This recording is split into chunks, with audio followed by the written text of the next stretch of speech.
Sa lumang boarding house sa gilid ng baryo, may kwarto na matagal nang walang umuupa. Sabi nila, may kakaibang nangyayari roon, lalo na sa gabi.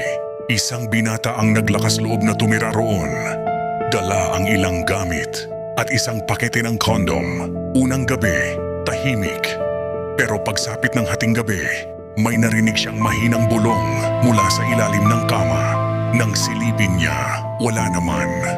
Kinabukasan napansin niyang may isang kondom na bukas. May maliit na butas sa gitna. Sumunod na gabi, mas lumakas ang bulong. Ginamit mo na ba ako? Napalingon siya, walang tao. Nanginginig, kinuha niya ang kondom. Biglang may malamig na kamay ang humawak sa kanya mula sa likod.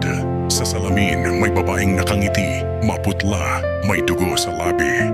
Hindi sapat ang proteksyon mo, bulong nito.